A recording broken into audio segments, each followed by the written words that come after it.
മദ്യനയ അഴിമതി കേസിൽ മുഖ്യപ്രതി അരവിന്ദ് കെജ്രിവാളിനെയും BRS നേതാവ് കവിതയെയും ഒരുമിച്ചിരുത്തി ചോദ്യം ചെയ്യാനൊരുങ്ങി ED. കവിതയുടെ കസ്റ്റഡി കാലാവധി 3 ദിവസം കൂടി കോടതി നീട്ടി നൽകി. അഴിമതി പണം വിനിയോഗിച്ചത് സംബന്ധിച്ച നിർണായക വിവരങ്ങൾ അരവിന്ദ് കെജ്രിവാളിനെ ചോദ്യം ചെയ്തതിൽ നിന്ന് ലഭിച്ചതായിട്ടാണ് സൂചന.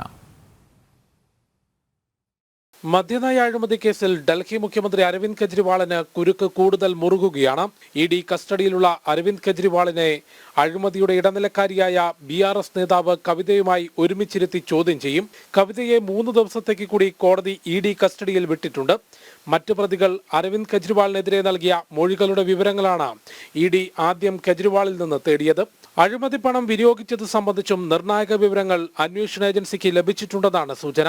അരവിന്ദ് കെജ്രിവാളിന്റെ അറസ്റ്റോടെയുണ്ടായ കനത്ത തിരിച്ചടി മറച്ചുവെക്കാൻ രാജ്യ തലസ്ഥാനത്ത് ഇന്നും ആം ആദ്മി പ്രവർത്തകരുടെ പ്രതിഷേധ നാടകം അരങ്ങേറി. അരവിന്ദ് കെജ്രിവാൾ ജയിലിലിരുന്ന് മന്ത്രിസഭ നിയന്ത്രിക്കുമെന്നാണ് ആം ആദ്മി ആവർത്തിക്കുന്നത്. അതേസമയം നേരത്തെ അരവിന്ദ് കെജ്രിവാളിനെതിരെ പരാതി നൽകുകയും ഇപ്പോൾ രാഷ്ട്രീയ ലാഭത്തിനായി കെജ്രിവാളിനെ പിന്തുണയ്ക്കുന്ന കോൺഗ്രസിന്റെ ഇരട്ടത്താപ്പ് ജനങ്ങൾ തിരിച്ചറിയണമെന്ന് ഡൽഹി BJP അധ്യക്ഷൻ വീരേന്ദ്ര സച്ദേവ പ്രതികരിച്ചു. ജനം, ഡൽഹി.